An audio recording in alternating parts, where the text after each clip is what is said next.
Импортозамещение провалилось из-за нехватки импортных элементов. Именно эту фразу приписывают герою нашей заставки, герою этой недели, Денису Валентиновичу Мантурову, министру промышленности и торговли, а теперь еще и вице-премьеру. О том, что происходило на этой неделе в Государственной Думе и за ее стенами, мы поговорим с депутатами Государственной Думы, сформируем вместе смыслы. Я хочу представить сегодняшних наших гостей. В студии в Иркутске Сергей Георгиевич Левченко, депутат от Иркутской области, от Магаданской области, Республики Саха-Якутия, фракции КПРФ. На связи из Самары с нами Михаил Николаевич Матвеев, депутат от Самарской области. И в студии спеца Игорь Михайлович Гончаров. Меня зовут Антон Просекин. Вот, с кем еще не знакомы, здравствуйте. Вот, предлагаю все-таки обсудить, что у нас сегодня было на этой неделе, что было, что происходило. И я бы хотел первый вопрос задать Михаилу Николаевичу. Михаил Николаевич, вот вы активно ведете свой телеграм-канал и написали, комментируя выступление Мантурова, что проваливший импортозамещение Мантуров говорит, что вместо импортозамещения мы должны заниматься импортоопережением. А импортоопережение он пока не проваливал. Вот это, по вашему мнению, суть того, что было? Или вообще как можно характеризовать произошедшее?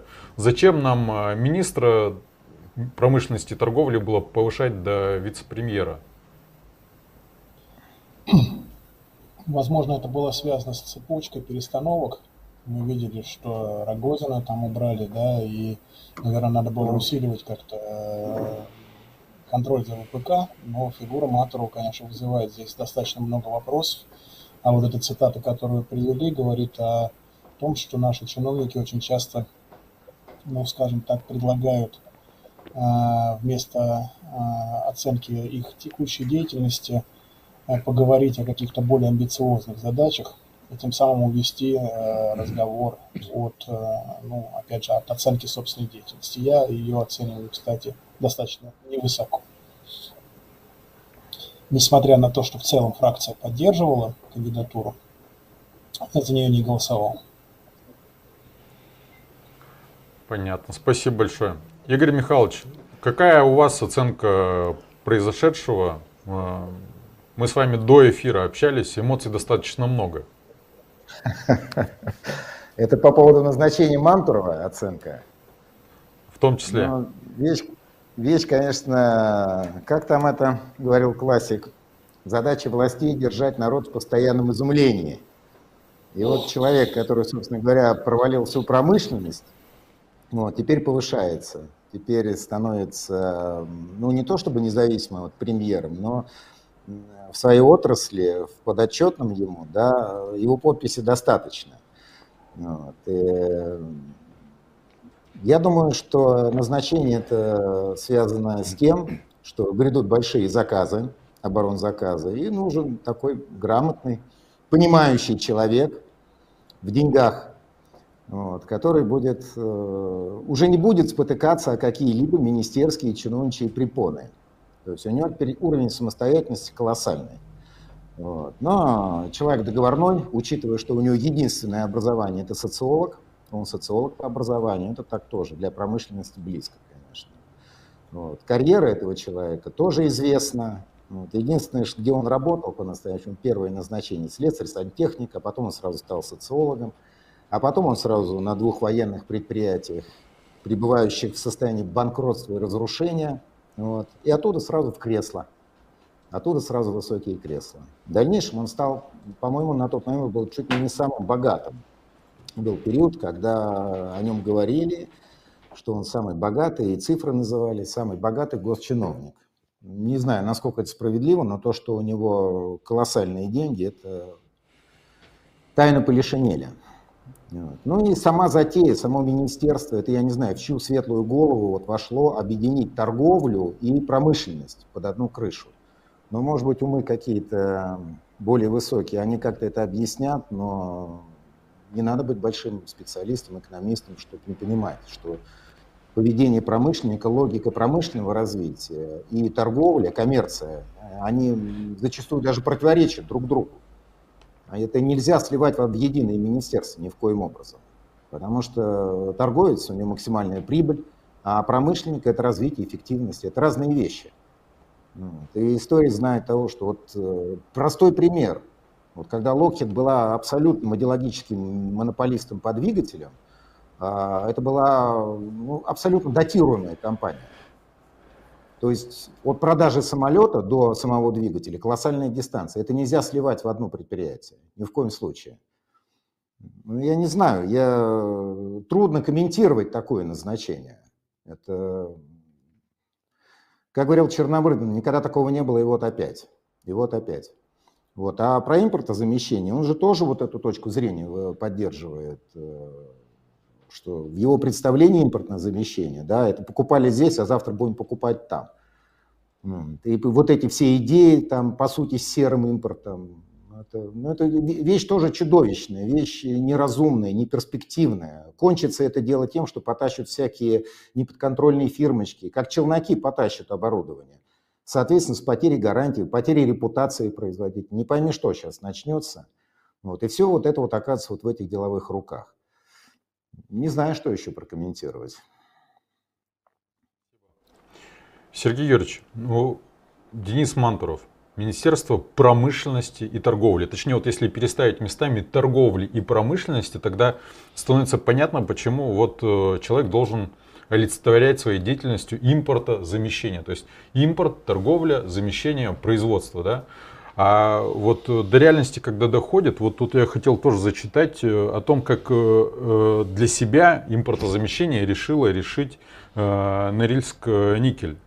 То есть они вот 23-24 июня сделали форум импортозамещения новых возможностей. В зале собрали 400-500 человек, представители 180 компаний, инженеры, директора, главные инженеры, главные механики.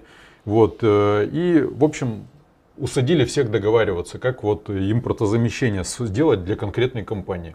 Вот почему компании вот вынуждены это делать, а министерство как бы вот тут очевидной какой-то деятельности нам не показало?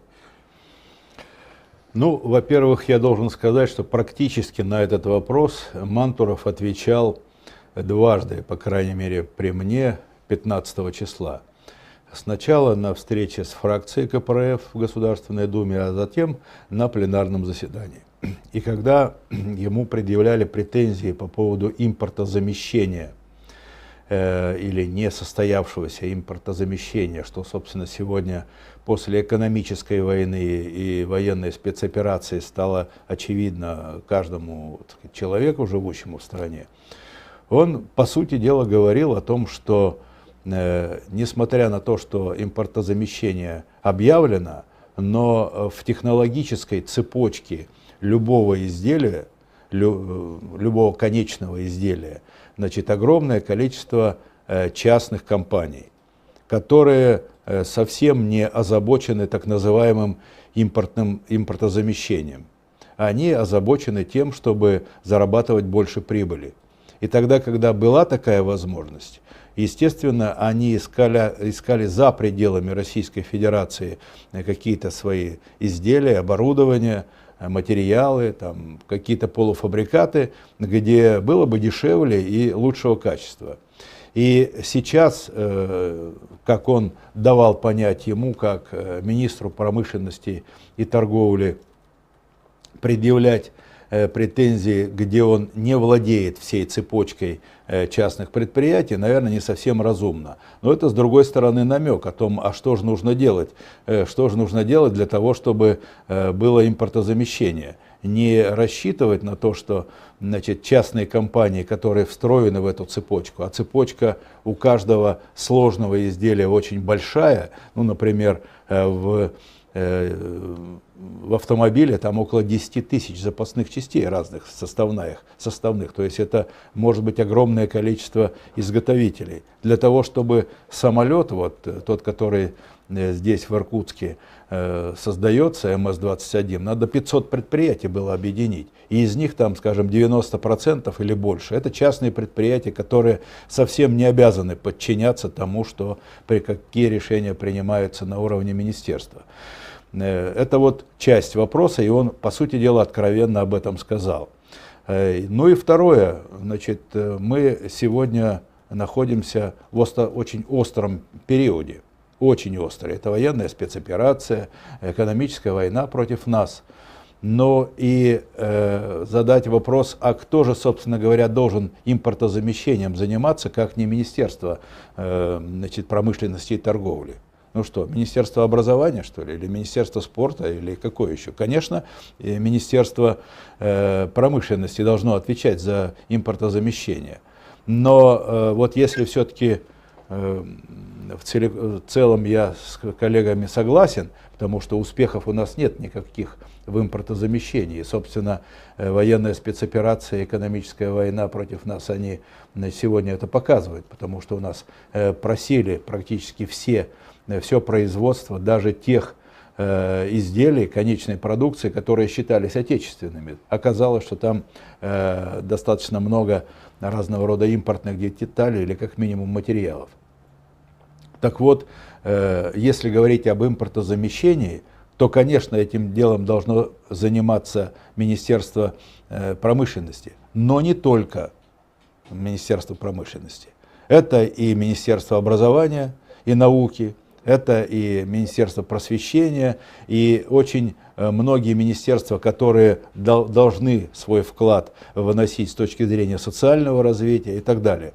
Поэтому, если уж говорить о логике, то, конечно, импортозамещением должен заниматься человек, носящий не только мундир министра, а гораздо выше. Поэтому вот с точки зрения вот такого подхода, я думаю, что это решение правильное. Другое дело, что значит, требуются еще кое-какие вещи. Если этой отрасли не будут даваться необходимые деньги на развитие отечественной промышленности, мы же ведь с вами не только вот этот лозунг сегодня переживаем, импортозамещение, но и подъем отечественного производства, поддержка отечественного производителя. А какая у нас поддержка отечественного производителя, который сегодня ориентирован на зарубежные поставки? Вчера, правильно вы говорите, на западные, сегодня на восточные. И считаем, что это импортозамещение. Нужно менять всю логику. А логика, она не в отдельном министерстве находится. Она находится целиком во власти, целиком в тенденциях управления всей страной и хозяйством, и правительством в том числе. Нужно национализировать власть, национализировать уровень управления страной. А не считать, что, знаете, вот тебя там назначили ответственным, так сказать, ты никакого импортозамещения не производишь. А ты посмотри, за счет чего ты будешь проводить это импортозамещение. У нас сегодня, по всем техническим профессиям есть дефицит. Что у нас Министерство просвещения, Министерство образования и науки не должны в этом участвовать? Конечно, должны. Поэтому я повторяю, что вот эту задачу решить можно только на уровне государства, а не отдельного министерства. Спасибо, Сергей Георгиевич. Я К могу нам... прокомментировать это, Антон? Могу это? Конечно, конечно, Игорь Михайлович. Возьмет. Подождите секундочку, я хочу представить, к нам присоединился Николай Васильевич Арефьев, тоже депутат Госдумы, член президиума ЦК КПРФ и представитель Астраханского обкома КПРФ. Николай Васильевич, здравствуйте. Как вы нас слышите? Здравствуйте.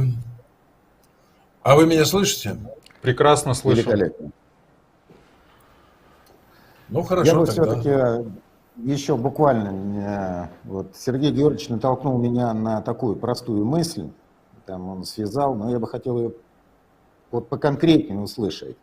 Ведь у нас, вот вы сейчас заговорили о логике процесса, о логике как таковой. А логика — это такая формальная машина, какие данные заложишь, вот какие предпосылки будут заложены, такой получишь и вывод. Ложные предпосылки в логическое рассуждение заложены, ну, у тебя и ложный вывод будет. И у нас вот постоянно вот это и происходит, игра слов. Вот взяли войну, назвали там, скажем, спецоперацией, и подходит к этому. Понимаешь? А назвали войну, может быть, по-другому как-то было, потому что сам термин, он же законом описан.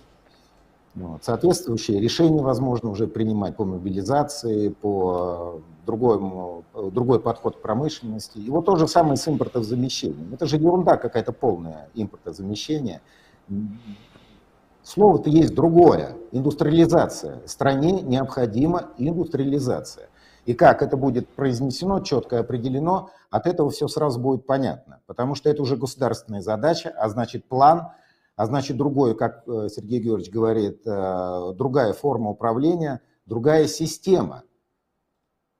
Сергей Георгиевич, вот прокомментируйте, пожалуйста. Я как бы вот это, все-таки мы говорим об индустриализации или о непонятном импортозамещении. Это же бесконечно можно что-то замещать.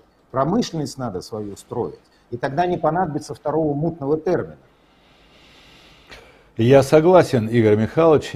Если говорить об индустриализации, это, конечно, явление или задача более масштабная.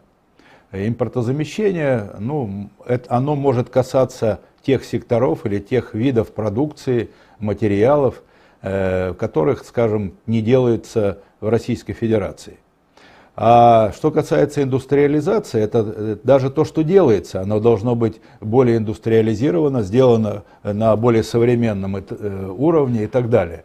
И эта задача, я снова подвожу к тому же, это задача не для министерства, только для министерства, или там даже для правительства, я бы сказал. Это задача для всей власти, это задача для всей системы. Так, как это было у нас в советское время, когда этой индустриализацией были поглощены или, значит, занимались все. И я говорю, это и образование, вся социальная сфера, и наука, и так далее, подготовка кадров. Вот, поэтому даже импортозамещение в пределах одного министерства или даже одного вице-премьера создать невозможно. Невозможно, потому что в элементарном виде у тебя кадров будет не хватать, или там денег будет не хватать. И даже вице-премьер с этим не справится. А уж не говоря об индустриализации. Это сегодня мы говорим о другом правящем режиме, о другой системе управления. Как мне один из вице-премьеров сказал, когда я ему тут на питерском форуме говорил, что надо же было делать вот таким образом. Он говорит, вы, говорит, Сергей Георгиевич, говорите о другой стране. Ну, наверное, менять нужно целиком в стране, а не в отдельно взятом министерстве. Пока что получается, что человека ставят ответственным за то, чего нельзя выполнить. И это имеет место. Как в сказке «Пойди туда, не знаю куда, принеси то, не знаю что». Ну, у нас сегодня многие министерства, к сожалению, работают на таком уровне и в таком состоянии, и в таком положении, где, значит, целиком координации нет по решению какого-то серьезного вопроса, а он конкретно отвечает за, значит, какую-то цель, там, государственная программа, там, национальный проект какой-то. А когда мы начинаем смотреть, а кто же в этом деле должен участвовать, если это национальный проект, вся страна должна участвовать. Спасибо, Сергеевич. Ну, у нас в распоряжении наших редакций оказалась шпионская, можно так сказать, запись, которую сделал Сергей Павлович Обухов, тоже депутат Госдумы, с заседания о том, как Николай Васильевич Арефьев задавал вопрос Мантурову. Наверняка вопрос не только Николай Васильевич задавал, а многие другие, но это очень четко вытекает из вашего ответа. То есть я предлагаю посмотреть запись, и дальше Игорь Михайлович хотел тоже уточняющий вопрос вам, Николай Васильевич, задать. И так пойдем дальше, предлагаю так. Давайте посмотрим видео. Торговые сети, которые бы обеспечивали страну, ну, хотя бы на 80-90%. Российские предприятия, зарегистрированные за рубежом, тоже надо вернуть под российскую юрисдикцию. Есть ли в планах министерства задача трансформации иностранных предприятий, создания своей национальной промышленности и торговли на основе реального планирования? И если есть, то какой период для этого потребуется? Спасибо. Николай Васильевич, вы затронули очень чувствительную тему. Я оттолкнусь от того, сколько у нас представлено иностранных компаний или компаний с иностранным капиталом в экономике нашей страны. Это порядка 25 тысяч. И то, что вы сказали относительно тех, кто принял решение или принимает решение об уходе с нашего рынка, таковых заявлений на нашем мониторинге порядка 150. То есть 150 и 25 тысяч – это разница большая. Но спасибо вам, что вы рассмотрели в первом чтении законопроект, который позволяет при резком уходе того или иного собственника перехватить управление. Обрывистая, конечно, запись, но такое ощущение, что уклонялся он от ответа. Ну, уже достаточно понятно. Да, он начал говорить немножко о другом. Это в стиле Мантурова. Николай Васильевич, но вот все-таки, что он там не договорил? Вот по поводу, кстати сказать, внешней кампании, это тоже тайна Полишинеля. Это Мантуров — это известный офшорный человек. Его бизнес в свое время был плотно связан с офшорами, его затронули святое. Вы, по сути, спросили его о национализации, я так понимаю, да, о суверенной промышленности. Что он ответил? Что он смог ответить, этот человек? Но он не ответил вообще ни на один вопрос, не назвал никаких сроков, потому что речь шла о создании собственной индустрии, собственной промышленности, и в том числе и торговли, потому что торговля – это проводник нашей промышленности. А когда проводника этого нет, то бесполезно производить какую-то продукцию, потому что ее никто не берет, она не доходит до потребителя. И в этом вот основной вопрос и был. Но, тем не менее, он на него не ответил, потому что, во-первых, они боятся трогать иностранные предприятия, идет угроза с Запада, и непосредственно им всем. Ну, а с другой стороны, вот он упомянул тот закон, который мы в первом чтении приняли. Это закон о мобилизационной экономике, где правительству должны подчиняться все абсолютно предприятия, независимо от формы собственности. Надо этот закон принимать, и надо было вот на этом заседании, которое было 15 числа, его принять окончательно. Но почему-то они не торопятся.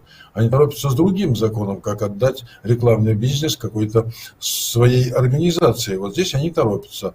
А вот с созданием собственной экономики, как-то у них вот душа не лежит. Я был на экономическом форуме в Питере. Как раз хотел наконец-то услышать, а что же собирается делать правительство в вопросах создания собственной экономики. А оказывается, никто не торопится. Правительство не собирается заниматься экономикой и говорит, что это дело не правительства, а бизнеса. А бизнес не хочет заниматься тоже экономикой, только потому что очень рискованно вкладывать свои деньги. И правительство не создало таких условий для того, чтобы эти деньги не пропали, а пошли на какую-то экономику или часть хотя бы прибыли тех организаций, которые будут создавать этот бизнес. На самом деле все топчется на месте, никаких условий не создано. И вот все те законы, которые мы принимали время, они, в общем-то, дают возможности бизнесу начинать, засучив рукава, строить предприятия, организации для того, чтобы заместить вот этот злополучный импорт. Правда, уже сказала, что они на сегодняшний день строят 20 крупнейших предприятий. Да, слава богу, не ломают, а строят, и то хорошо. Но что они строят? Они строят 18 горнообогатительных комбинатов, будут выпускать продукцию первого передела, и еще 2 судостроительных завода, которые будут строить газовозы по перевозке сжиженного газа. То есть вся экономика опять вокруг сырья, как можно больше вывозить, перерабатывать и даже полуфабрикаты отправлять на Запад и на Восток, но не замещать импорт, то есть не изготавливать готовую продукцию. Все опять вокруг сырья. И вот это очень беспокоит. А кто же будет нам выпускать шурупы и гвозди, которые мы закупаем во Франции? А кто будет нам делать одежду? Кто будет выпускать ткани? Кто выпускать будет обувь? Вот этим вопросом никто не занимается. И когда Международный валютный фонд говорит, у вас 33% государственной собственности, которая мешает на конкурентных рынках, то никто не возражает. А я возражаю всегда. А скажите, а что мешает нашему бизнесу производить одежду, обувь, ткани, шурупы, гвозди, бытовую технику? Что мешает? Какая конкуренция? Да никакой. Весь вопрос в том, чтобы сориентировать наше государство на то, чтобы распродать нефтегазовый комплекс. Потому что государственная собственность сегодня в основном это нефтегазовый комплекс. И то наполовину только. И военно-промышленный комплекс. Вот и все. Вот об этом и печется сегодня вся западная элита, чтобы это все было распродано, чтобы наша страна уже вообще ничем не владела.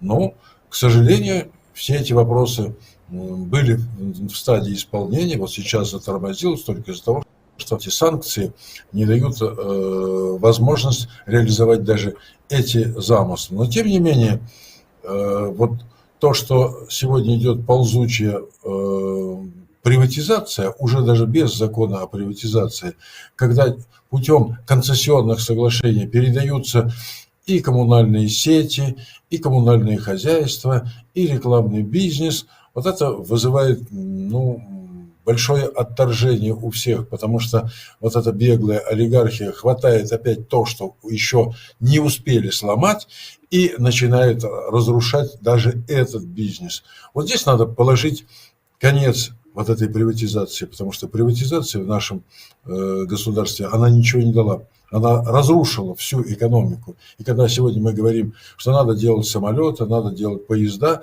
да, действительно, единое экономическое пространство утрачено, и даже не надо обращаться на Запад и на Восток.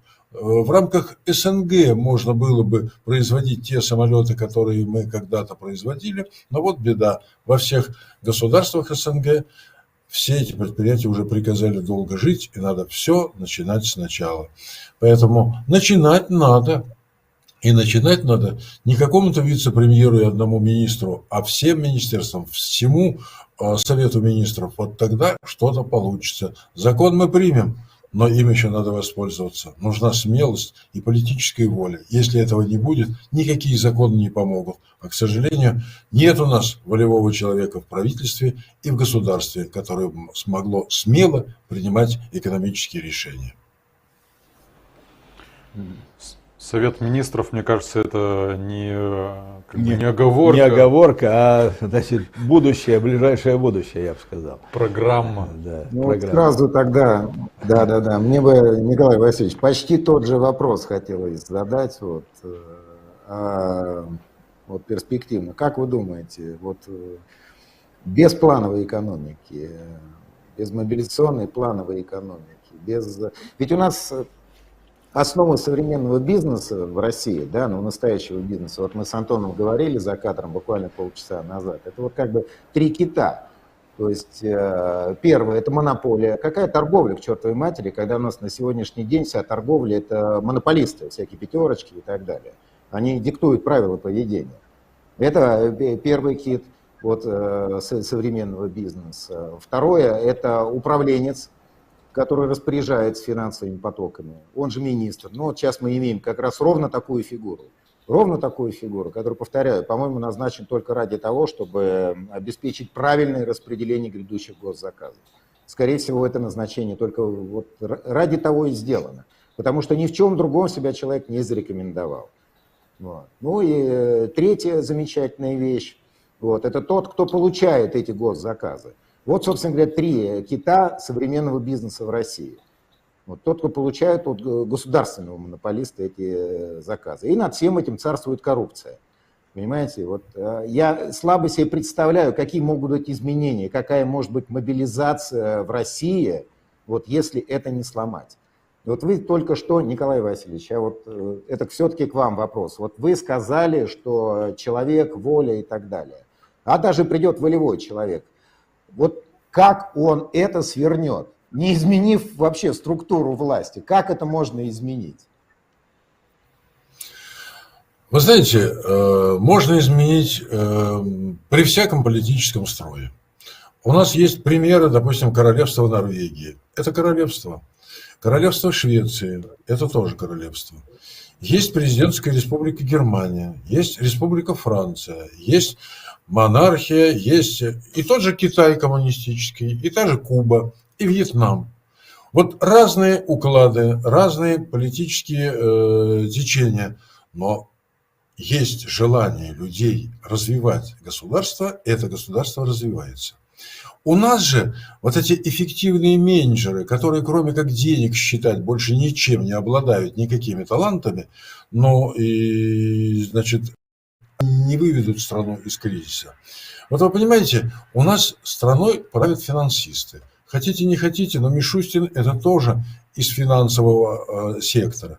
Все министры прошли финансовую обработку. А финансист – это бухгалтер, он очень сильно отличается от производственника. На любом заводе, кто работал на любом предприятии, все знают, что есть производственный отдел, который занимается производством, и есть бухгалтерия. И всегда они грызутся между собой, потому что у бухгалтерии главное, чтобы деньги были, их как можно больше надо копить, а у производственников надо деньги вложить для того, чтобы получить больше продукции, больше продать и больше получить. Разное. Вот пока мы не уберем этих Мишустиных, Медведевых, с этих ключевых позиций, наша экономика не сдвинется. Нам нужны хозяйственники, руководители крупнейших предприятий, корпораций, которые знают, как производить продукцию, знают, как ее реализовывать, знают, где ее брать. А пока эти финансисты сидят, они же ничего не ищут, они только считают деньги. И поэтому страна не развивается уже 30 лет, потому что ею командуют финансисты. Менять надо. Надо подходы. Но эти финансисты, они почему и называют прогнозы? Им главное заглянуть в будущее. Что там будет? Будут деньги или не будет? И сидят, ждут, когда это будущее свершится. А вот производственники нет. Они работают по плану. Они заглянули в будущее, то есть спрогнозировали, что будет ситуация не ахти какая хорошая. Тогда они создают план, производственный план, для того, чтобы вот это вот плохое наше будущее не состоялось, а состоялось хорошее. И тем отличается плановая экономика от неплановой. Вот плановая экономика, если мы сейчас хотим вывести страну из кризиса, должен быть жесткий ключевой план. Мы должны поставить правительству задачу, чтобы к концу года выпустить 50 самолетов. И хоть ты лопни, но выпусти. И тогда самолеты выйдут. Вы помните, как при Сталине ракетной техникой занимались? Да когда Сталин первый раз увидел ракетные снаряды Германии, он тут же приказал с фронтов, из тюрем, из лагерей, откуда угодно, вызвать людей всех, которые мало-мальски понимают в ракетной технике, создал им все условия, создали материальную базу. Через полгода российская ракета взлетела, а еще через 7 лет полетела в космос. Поэтому, если поставить задачу, спланировать ее, потребовать выполнения, все будет. Все будет. Но для этого нужны люди с огромной политической, с сильным характером, для того, чтобы решать эти вопросы. А вот сегодняшнее правительство, оно не способно. Там нет таких людей, его надо менять. Конечно, я за то, чтобы менять вообще политический строй на социалистический, потому что, это совсем другие возможности. Но я хочу сказать, что даже и при капитализме, и при монархии можно решать вопросы и выводить страну на высокий уровень. Можно, но для этого надо менять все ключевые фигуры, которые занимаются сегодня экономикой. В продолжение ваших слов, Николай Васильевич, у нас в чате зрители предложили импортозамещение провести в первую очередь среди членов правительства. Вот. Это правильно. Да, И я не вы, могу удержаться, Николай. Да-да. Игорь? Не могу удержаться от замечания, сказано все очень четко, но только у нас уже в лагерях не осталось таких людей даже тоже. Где брать этих руководителей теперь? Ведь сейчас вот кто осталось, это 60-65 плюс, кто понимает, как руководить. Уже выросло целое зрелое поколение этих менеджеров. Уже вот люди им за 40 лет, которые понятия не имеют, что такое здравое управление, здравая экономика. Наступает уже А мы другой найдем. период. Нам осталось- Мы найдем этих людей.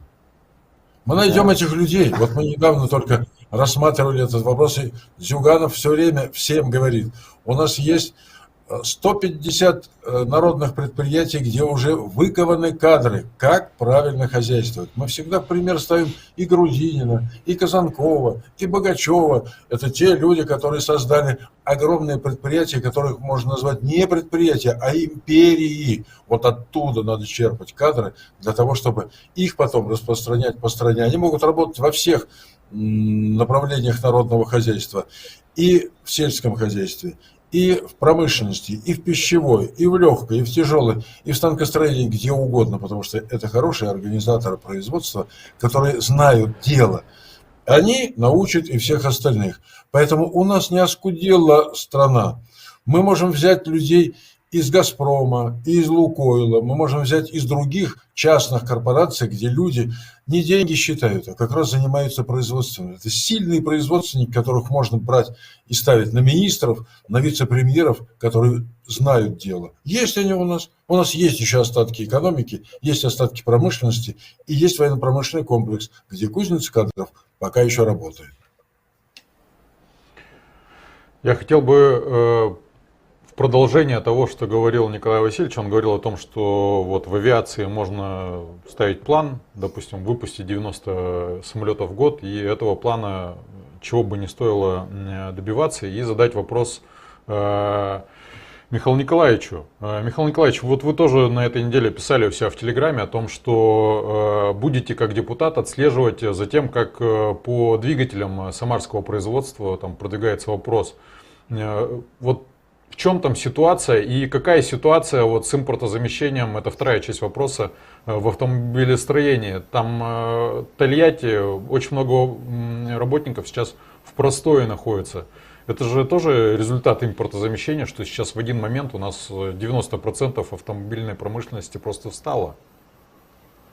Как нам быть дальше? Ну, прежде всего хочу сказать, что здесь вот как-то косвенно уже намеками вспоминали телеграмму Сталина. Она в свое время была направлена именно на Куйбышевский завод. То есть вы подвели страну и Красную Армию, выпускаете только по 1-2 самолета в день. Значит, это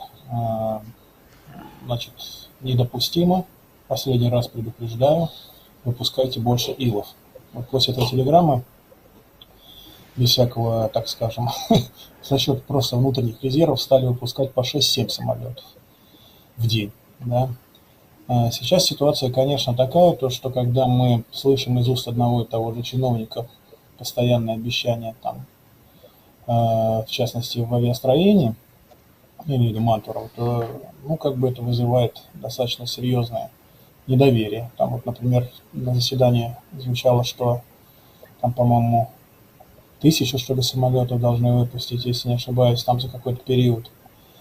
Я немного занимаюсь этим вопросом, потому что в Самаре сосредоточены достаточно мощные с советских времен и конструкторские силы, и производственные по выпуску двигателей для самолетов, и в стратегической авиации, и для, значит, транспортных самолетов, военно-транспортных самолетов, для пассажирских самолетов, ну и здесь еще и ракетостроение, космос.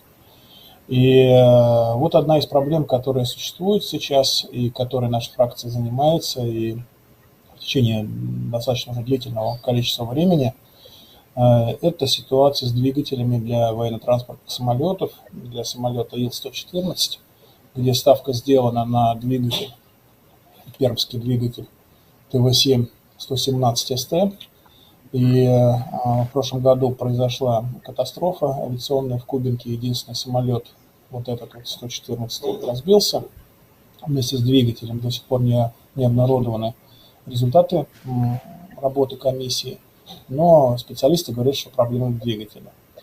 И этот же двигатель планируется на перспективный самолет «Ладога» поставить. И до сих пор с ним по-прежнему там достаточно большие проблемы. Я участвовал в совещании, которое произошло в военно-промышленной комиссии при правительстве России по поручению Геннадия Андреевича Зюганова, когда было направлено письмо Мишустину по поводу ситуации с этими двигателями, потому что в Самаре есть двигатели. Я хочу сказать, что вот этот двигатель, он советский. Он советский двигатель, еще выпущенный в конце 80-х годов. И сейчас вообще все, на чем мы летаем, это в основном советские разработки, да, то есть какие-то модернизированные, улучшенные, там материалы заменены, но тем не менее в основе советские разработки. И есть двигатели, такие, допустим, как МК-56, которые выпускались в Самаре, в Куйбышеве, которые подходят для пассажирских самолетов. По крайней мере, Ил-96 разрабатывался именно под этот двигатель в свое время. И для двигателя, для Ту-214, который сейчас собирается тоже восстановить производство, тоже нужен этот двигатель. Но видите, здесь еще проблема, вот, на мой взгляд, заключается вот в чем. Помимо того, что вы правильно сказали, в отсутствии кадров, я, с одной стороны, разделяю оптимизм Николая Васильевича, своего товарища по фракции, о том, что Россия талантами полна, но вряд ли можно с производства клубники или колбасы каким-то образом переключиться на производство самолетов или двигателей. Для этого нужна, конечно, очень длительная подготовка и наличие соответствующих научных и технических школ. Не просто там отдельного талантливого парня, который там где-то вырос в каком-нибудь народном предприятии, и вот мы вот сейчас поставим двигателестроением руководить. Слава богу, в общем-то, молодежь есть. У нас в Самарском университете, это, в общем-то, в основе его бывший Куйбышевский авиационный институт, достаточно мощные кафедры, где существуют специалисты, молодежь, талантливые, которые готовы продолжать, в общем, традиции великих наших двигателестроителей. И, на мой взгляд, проблема здесь немножко иная. Дело в том, что в Советском Союзе, несмотря на то, что тоже все было очень сильно централизовано, тем не менее существовала конкуренция конструкторских бюро, да, конкуренция марок. Да, то есть это она была везде, в том числе в ВПК. В стрелковом оружии, там, Дегтярев, Калашников, да, в самолетостроении Илы, значит, Су, там, Ту, то есть и так далее. То есть не делали ставку на какую-то одну конкретную модель. И часто была вот эта конкуренция. С приходом концепции госкорпораций эта конкуренция, здоровая внутренняя конкуренция в отраслях стала убиваться. Как работает корпорация Ростех, которая, в принципе, принадлежит вот в экономическом плане Самарской области. Да, то есть им и АвтоВАЗ, и, значит, завод Кузнецов, который те же самые двигатели для самолетов выпускает и так далее. То есть они объединяют все заводы там, и конструкторские бюро одного там какого-то кластера в свою корпорацию, и после этого начинают рассуждать, как рассуждают обычный так называемый высокоэффективный менеджер. Он говорит, а зачем нам два конструкторских бюро, допустим, в Перми и в Самаре? Давайте оставим одно. А зачем нам два завода, которые выпускают там, к примеру, двигатели? Давайте оставим один. А зачем нам два двигателя? Давайте будем делать один. Да? Зачем нам разрабатывать два двигателя? Да? Вот в конкуренции какой-то. И смотреть, какой лучший даст параметр. Давайте один. И вот мы сейчас пришли к этой ситуации, когда вся ставка была сделана на один двигатель, вот на этот ТВ-7-117. Начиная с 2014 года в него вкладываются миллиарды рублей, но до сих пор на нем ничего летать не может. Только падает и, значит, и взрывается.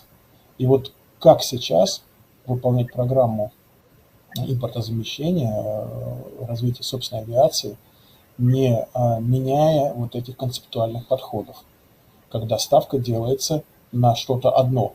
Если там заложена какая-то конструктивная технологическая или иная ошибка, то, соответственно, как бы риску подвергается целая отрасль. Вот, на мой взгляд, помимо тех правильных абсолютно направлений, о которых говорили мои коллеги, здесь необходимо еще и возвращаться к принципу такой вот здоровой внутриотраслевой конкуренции. Спасибо большое. Игорь? Да.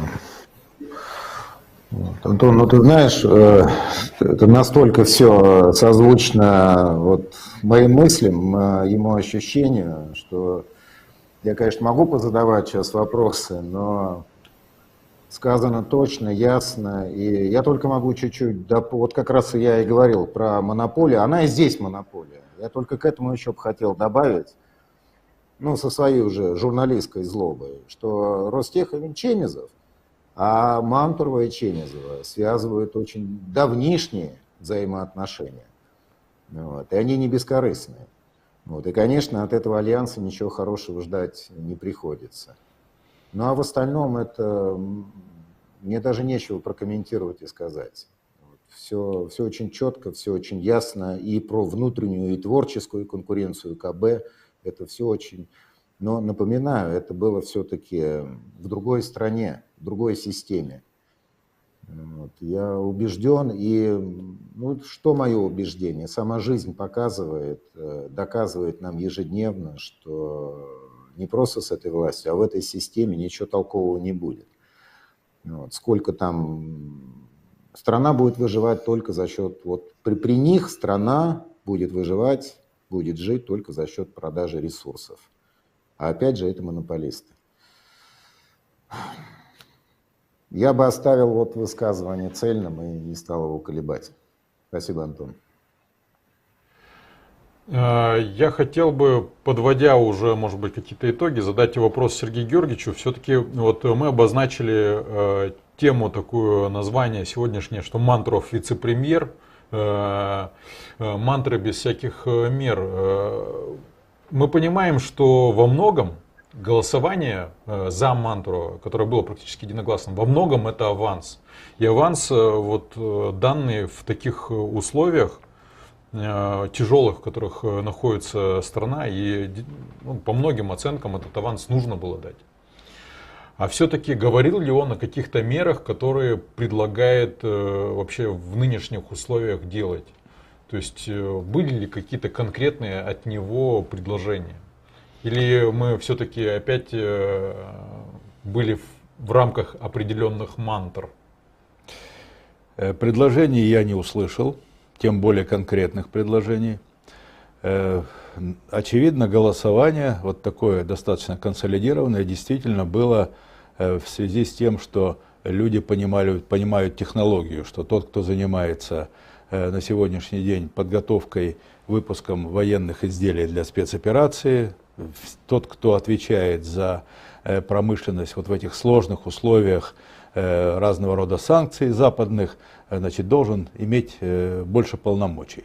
Но при этом, значит, были намеки, я уже о них говорил, о том, что он несколько раз повторил, о том, что если цепочка, она не находится в руках, и все те предприятия, владельцы этих предприятий, руководители этих предприятий не обязаны подчиняться решениям министерства, пускай даже правительства, значит, то практически задачу эту решить нельзя. И он признавал о том, что, ну, скажем, автомобилестроение у нас упало в несколько раз, значит, и многие другие виды промышленности, которые сегодня оказались под санкциями. То есть, если говорить о каких-то целях, о каких-то решениях, которые он бы предложил, в том числе и на уровне Государственной Думы, их я не услышал. Спасибо, Сергей Георгиевич. Я предлагаю все-таки наш эфир уже подводить к концу. Мы сегодня достаточно много обсудили, что было вокруг этого назначения, распиаренного заседания. Вот. И предлагаю нашим спикерам все-таки какие-то свои резюме к сегодняшнему разговору высказать. Николай Васильевич, предлагаю вам начать. Ну, что я должен сказать? Дело в том, что Мантуров уже довольно долго находится на посту министра промышленности и торговли. Сколько раз мы с ним встречались, сколько мы не советовали им, значит, ну, свои программные предложения, в том числе и огосударствление экономики, и, значит, развитие своей национальной экономики, потому что она у нас наполовину импортная вся, распродана. Создание национальной торговли – это тоже важнейший шаг, особенно оптовой торговли. Нас, к сожалению, Мантуров не услышал. И в его программной речи в Думе, которая была 15 июля, мы опять не услышали, что он хоть как-то прислушался к нашим предложениям и собирается, ну, осуществлять вторую индустриализацию. Значит, вообще все возможно. Мы в советское время прошли такой путь от аграрной монархии России до высокоразвитой республики. Огромный путь прошли. Было все по-разному. И убедились, что все можно сделать, если захотеть. Но вот этого «если захотеть» я, к сожалению, у Мантурова ни разу не замечал. Будет ли какое-то возрождение его желаний в сторону развития нашей промышленности, второй индустриализации, пока мне непонятно. Я не знаю, но будем корректировать и правительство, и все. По крайней мере, вот те программные вещи, которые мы опубликовали в виде 20 предложений, ну, частично что-то выполнено. По крайней мере, вот мобилизационная экономика, хоть и застряла в законе, но наконец-то начала, так сказать, хотя бы в законе осуществляться. Мы требовали, чтобы было убрано бюджетные правила, его убрали. Чтобы убрали профицит бюджета, его тоже убирают. Мы требуем для того, чтобы, ну, решить вопрос по налоговой системе. Сегодня этот вопрос закачался, и даже Макаров, председатель комитета по финансам, бюджету и финансам, и то на экономическом форуме сказал, а почему не убрать нам НДС?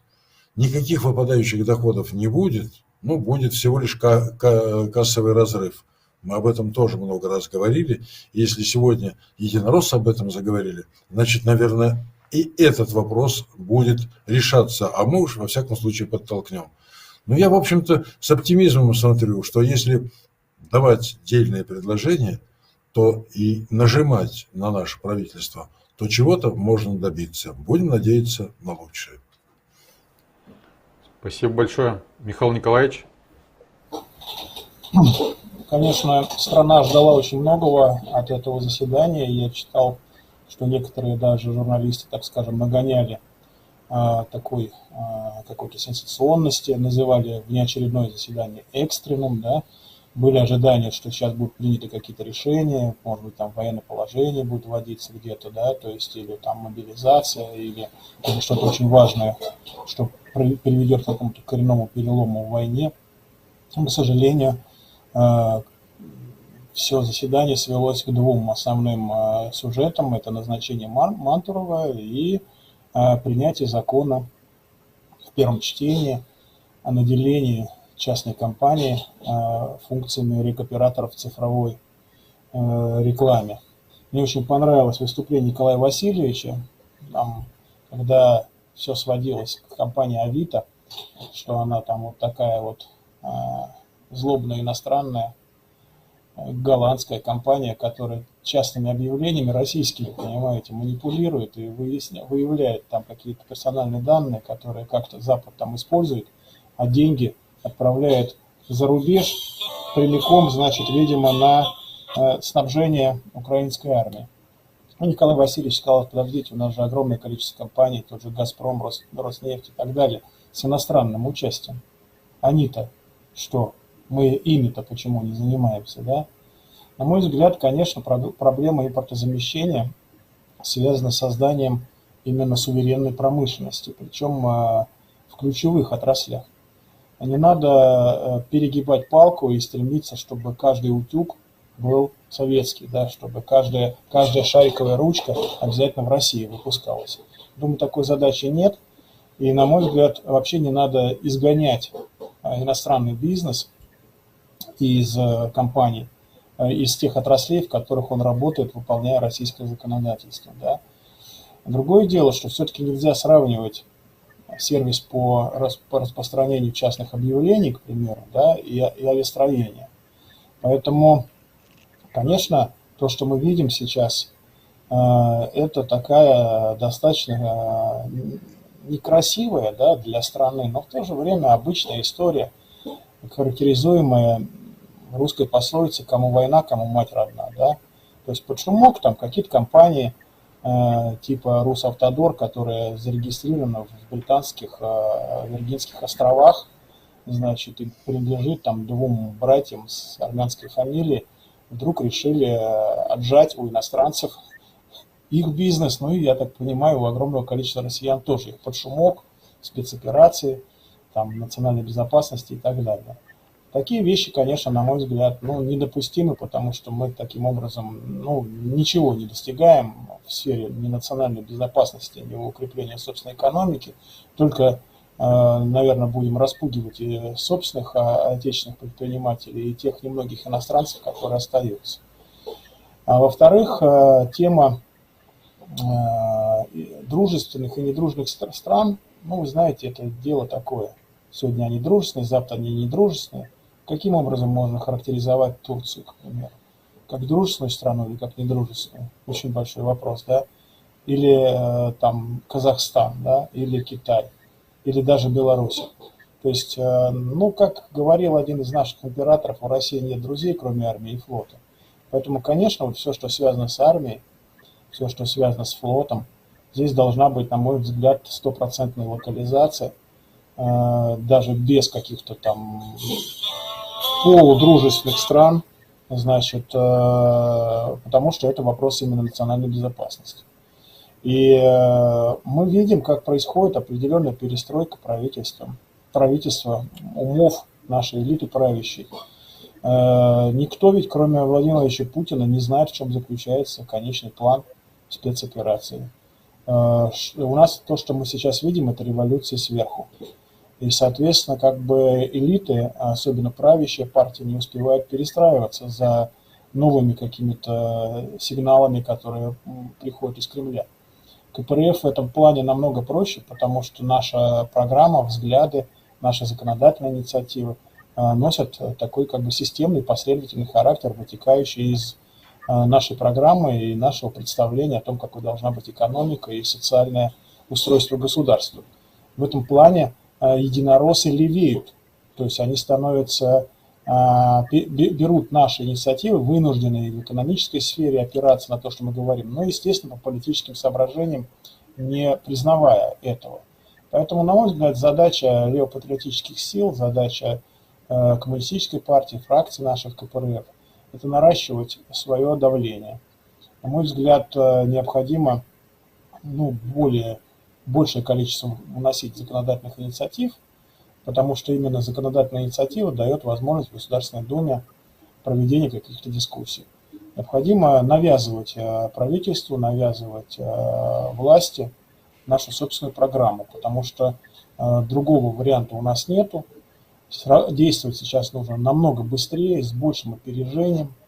Конечно, то, что мы видим, то, что происходит сейчас на Украине, вызывает ничего, кроме вопросов не вызывает. На мой взгляд, это крайне неправильно, то, что в парламент не приглашается министр обороны, он ни в открытом, ни в закрытом формате, ни в каком не дает пояснения по поводу происходящих действий, да, действий и бездействий, скажем так, которые мы видим в этой ситуации. И мне кажется, что идет просто, ну, как историк скажу, идет такое классическое созревание, как всегда это у нас было во всех войнах. То есть, когда сначала шапка закидательства, потом ошибки, потом кровь, потери, потом постепенно начинают исправлять ошибки, и к управлению уже, к командованию приходят те люди, которые приносят нам победу. Надеюсь, что такие люди в стране есть, и они тоже себя проявят. Спасибо большое. Сергей Георгиевич, какое резюме вы сделаете? Ну, во-первых, я хотел напомнить великую фразу Сталина, что кадры решают все.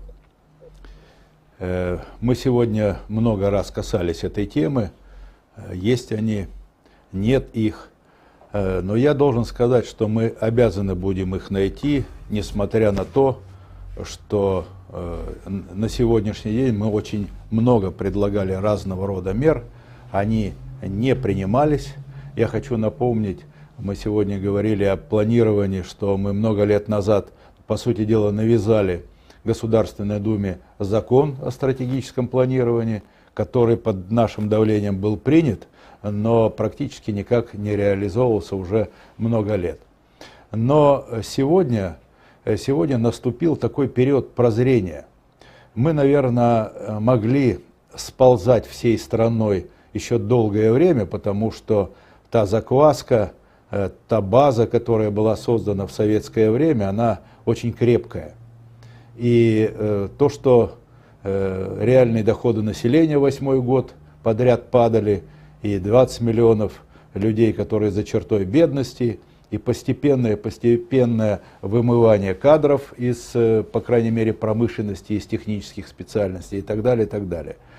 Могли еще долго сползать, но вот эта военная спецоперация, реакция еще более острая Запада по поводу экономических санкций, она на сегодняшний день позволяет, знаете, как фотографию проявлять, что же все-таки сегодня происходит в нашей стране, и все большему и большему количеству людей становится понятно, что все эти предыдущие годы происходило что-то не то.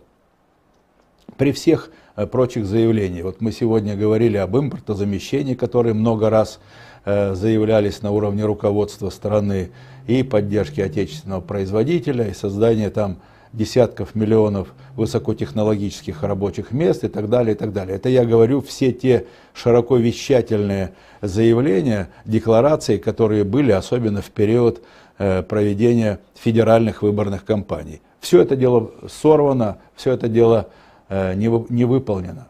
И сегодня начинает проявляться вот это вот прозрение, а сколько можно заниматься в стране показухой.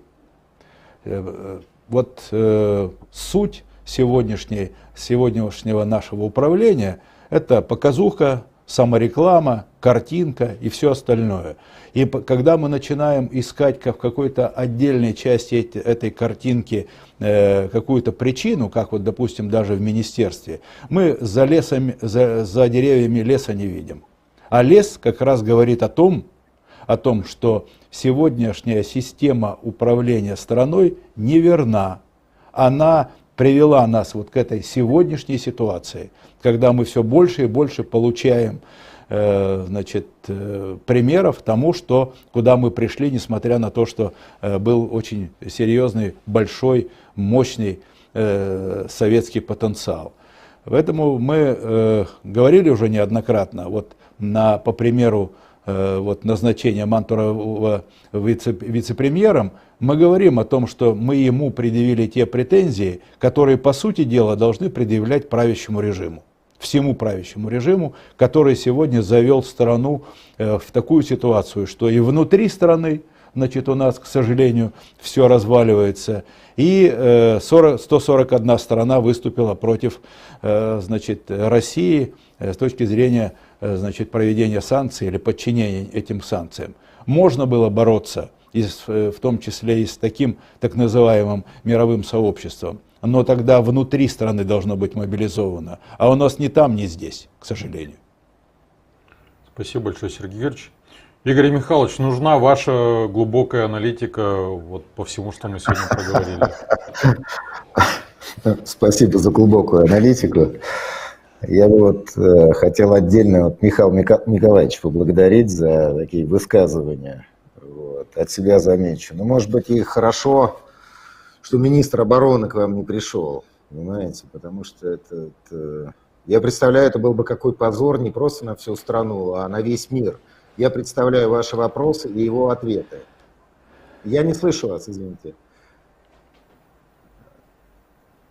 Антон, я говорю, вы бы ничего не увидели, это было в закрытом режиме. Власть настолько боится обсуждать острые вопросы, спецоперации, что, вы знаете, я сейчас не буду говорить, я направил один депутатский запрос господину Шойгу. Вот. Об одной из таких, ну, как бы кричащих ситуаций, о которых многие говорят.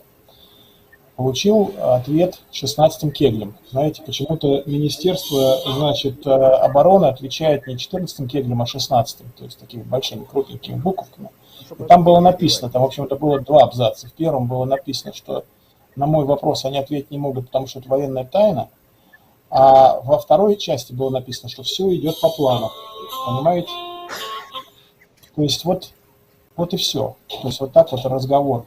Вот такой вот разговор. Поэтому вы бы все равно ничего не узнали, если бы его даже пригласили. Но это, кстати, я хочу сказать, что наш коллега Сергей Павлович Обухов, он поднимал этот вопрос, что давайте проводить хотя бы закрытые какие-то брифинги для депутатов, потому что наши избиратели нам задают очень много вопросов, связанных со спецоперацией, с тем, что вокруг нее. Не только, собственно, как бы, понимаете, речь идет не о том, что депутаты хотят советовать, как там наступать или обороняться, да, но там же масса вопросов со снабжением, то есть там с режимом, который действует на освобожденных так называемых территориях, да, то есть со многими-многими гуманитарными вопросами. Вопросы есть, спрашивать некого. Вот это вот, на мой взгляд, большая проблема. Да. И вот Парламент не место для дискуссии, а, видимо, и не только Да, не да. для дискуссии, но еще и для совершенно брифингов точно, не да. место. И вот, Антон, там вот еще была вторая мысль, которая меня обожгла. Вот, о том, что, как вы сказали, там революция сверху и планы. Но мы не можем по вполне понятным причинам там детально анализировать сейчас и спецоперацию, и действия президента. Не можем. Вот. Но вот то, что вы сказали, что план, который известен только одному человеку, а именно Путину, вот, по-моему, это приговор. Это приговор нынешней системе и нынешней России. Вот то, что вы очень коротко и четко сформулировали, наверное, самую острую и самую главную проблему современной России. Не может быть так, что план такого масштаба проистекает от одного человека, известен во всех деталях только одному человеку. Это катастрофа. И эта катастрофа уже длиной в десятилетия. Вот две эти мысли, они меня... Спасибо. Спасибо. Ну, у меня сегодня действительно такое интересное ощущение. Похоже, что в этот раз наша гипотеза, которую мы указали в названии, она оправдалась. Денис Валентинович не сказал ничего нового. Зачем была вся эта шумиха в прессе создана вокруг заседания 15 числа, тоже непонятно. То есть для того, чтобы назначить Мантурова вице-премьером, остается тоже большим вопросом, зачем, при том, что еще неделю назад были плановые заседания у Государственной Думы, зачем надо было отсрачивать, нельзя ли было неделю назад это все дело провести. Ну, то есть очень много вопросов к самой ситуации, к работе, к тем заявлениям, которые были сделаны вокруг этих всех заседаний, вокруг назначения Дениса Валентиновича. И вопросов всегда у нас больше, чем ответов. А хочется все-таки ответов. И хочется, чтобы парламент был местом для дискуссий, в том числе для брифингов. Вот. Очень много вопросов сегодня в чатах. Вопросы задают люди друг другу, там спорят, ругаются. Есть провокаторы, очевидно. Вот. Пишите в комментариях все, что вы думаете по сегодняшней теме. Что мы не досказали, что нужно было обсудить. Мы достаточно много спорим о том, что же является важной темой на этой неделе. Пишите в своих комментариях, мы комментарии периодически читаем, что нужно обсуждать. Ставьте лайки, подписывайтесь на наши каналы. Вот. Много обсуждают сегодня выступление Баглаева, и я вам хочу порекомендовать посмотреть на спеце. Сегодняшнее тоже интервью вышло с Баглаевым интересное.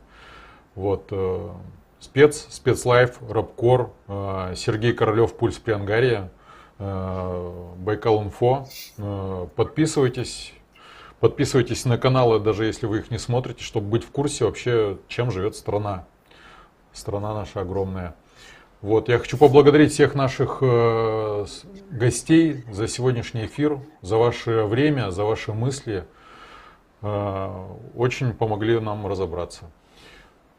Увидимся с вами через неделю. Да, всего хорошего. До свидания. До свидания.